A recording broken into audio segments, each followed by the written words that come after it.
everyone. Here's a brand new program. It's Once Upon Our Time with Jack Kilty.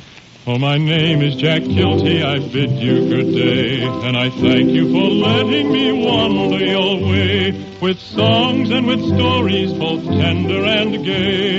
I-udle, I-udle, I-udle, I-udle.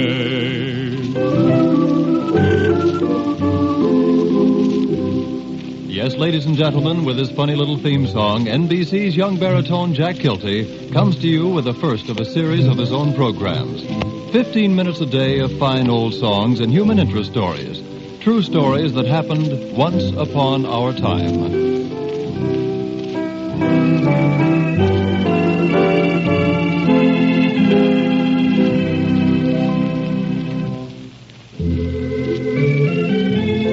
I'll be loving you always, with a love that's true, always. When the things you've planned need a helping hand, I will understand, always. Irving Berlin wrote these words more than 2 decades ago, wrote them for someone he loved. 2 other people, the people in today's story, have lived by the meaning of those words for more than 3 decades. Hans, that's his name, and Gertrude, his wife, are 2 people you are more likely to come across in romantic novels than in everyday life. They're spending their last days together down in Louisiana. Why? Well, that's the reason I'm telling you their story. That's the reason there's a story to tell. Because Hans and Gertrude have lived their life together as a love song. A love song which might have been written, well, by Grieg, for instance. The fondest thought of all my thoughts is for you. You are my heart's first love and ecstasy.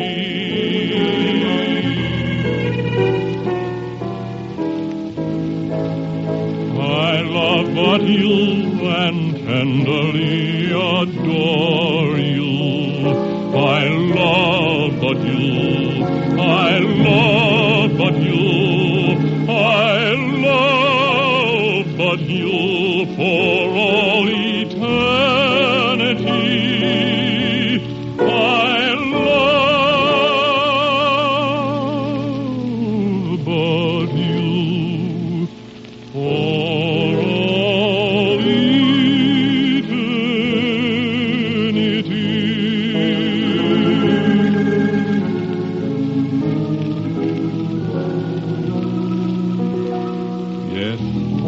This is a love story.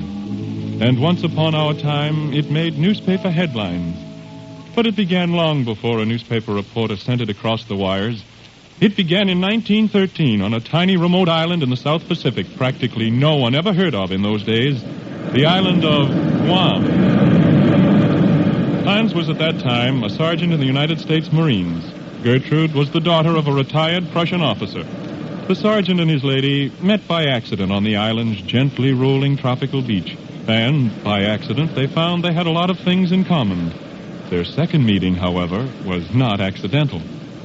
For you see, the sergeant had fallen in love, and the slim blonde girl was far from indifferent to the handsome American. So, 3 weeks later, they decided to get married. But it wasn't as simple as all that. Gertrude's Prussian father said, nothing doing. No daughter of his was going to marry an American, and especially a mere enlisted man. Well, you know, obstinacy runs in families. Papa was adamant, but daughter was equally determined. And so, one night she stole down to the beach where a canoe was waiting, and at a nearby island, they were married by a Navy chaplain. The sun was already beginning to rise when the sergeant and his wife paddled away into the rolling breakers. And from the beach, a love song followed them to the open sea. The traditional Aloha.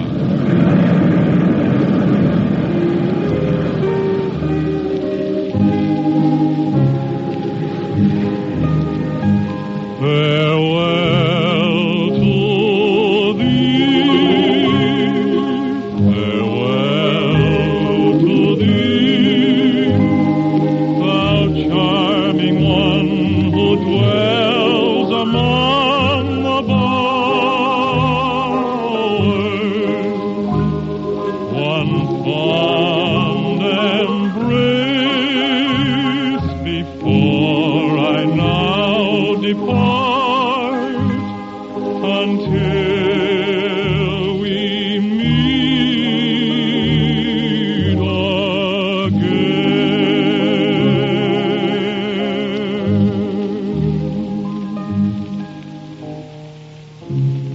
December 1941, Hans, now a civilian mining engineer, his wife, and their 3 children were living in the Philippines. The couple could look back upon a rich and happy life.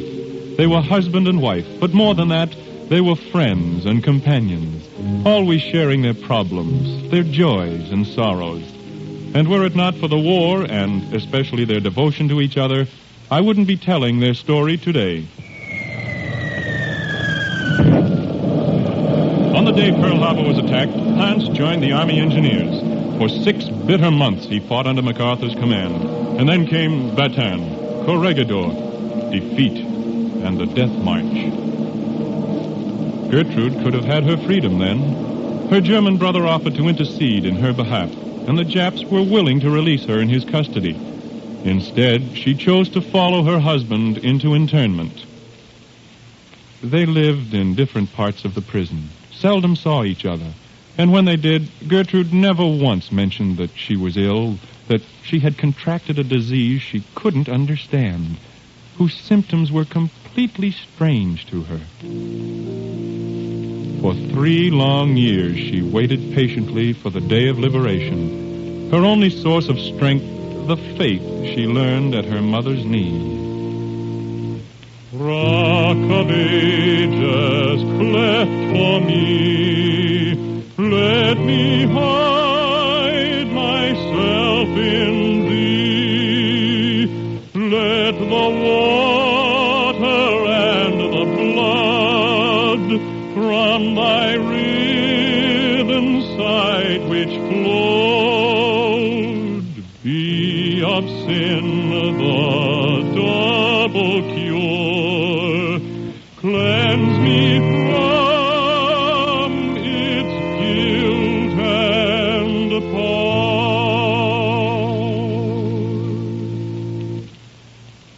After their liberation, Hans and Gertrude came to the United States for a holiday.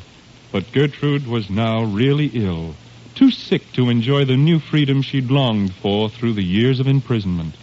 Hans took her to the Letterman Hospital in San Francisco for a checkup. It turned out to be a lengthy examination. And when the doctors were through, they took Hans aside and gently broke to him the news he least expected to hear. The terrible verdict which had made men cringe for centuries. Gertrude, the doctors told the dazed husband, had leprosy. Leprosy. She'd have to go to Carville, to the leprosarium, spend the rest of her life alone. She could see her husband occasionally, but only from behind a glass partition. Yes, the news was shocking, and Hans and Gertrude, their last name is Hornbustle, as you've probably guessed, Hans and Gertrude were momentarily stunned. But only momentarily, for it was 2 days later that a request came to the United States Surgeon General, the only request like it ever made. The brass hats in Washington scratched their heads. They looked up the rules and found the request violated regulations. But being human beings as well as officials, they finally gave in and granted the major's wish to follow his wife into the leprosarium. And so when Gertrude started on her way to Carville, her husband was with her on the same train. They were together at last, and there was a song in their hearts, a love song written years ago as an expression of a great love, but with a new meaning today. I'll be loving you always, with a love that's true always, when the things you've planned need a helping hand, I will understand always, always. Days may not be fair always. That's when I'll be there always.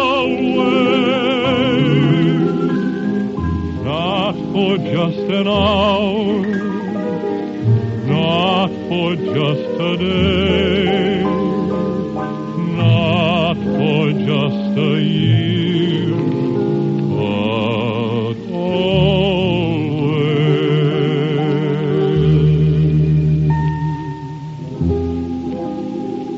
Major and his wife are now spending their last days together in Carville. But far from being depressed or despondent, they're planning a happy future together. It was only a month ago, the Major said, "I don't consider myself any martyr by asking to be with her as long as we both shall live. I'd be unhappy without her, and she'd be unhappy without me. And that's all there is to it." And the Major's wife, looking at her husband, devotedly replied, "We'll ask for a little garden plot and work together on it. Please don't feel sorry for us, for you see, as long as we're together, we shall be happy."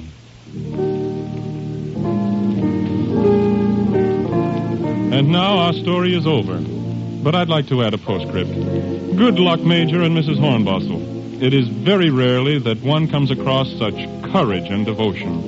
You have given the love song a beauty beyond its purpose. The words have meaning beyond the printed page, beyond the simple title, Dedication, which is meant for you. Oh, thank me not for what I sing thee. Thine are the songs, no gift of mine. Thou givest them me. I but return thee what is and ever shall be thine.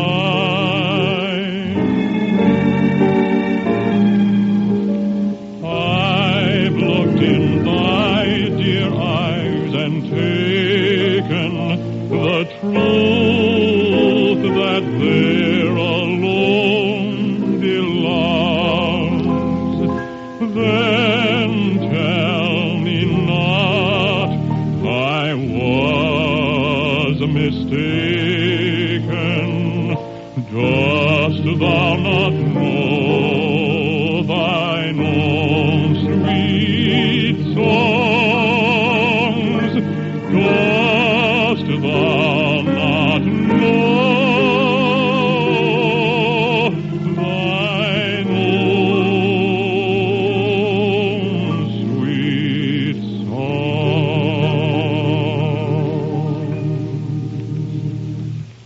Well, that's all for today, folks. But I'll be back again tomorrow with more songs and another true story that happened once upon our time. Until then, my name is Jack Kilty, and I bid you good day. And I thank you for letting me wander your way. Please tune in tomorrow, and you'll hear me say, I-udle, I-udle, I-udle, I-ay.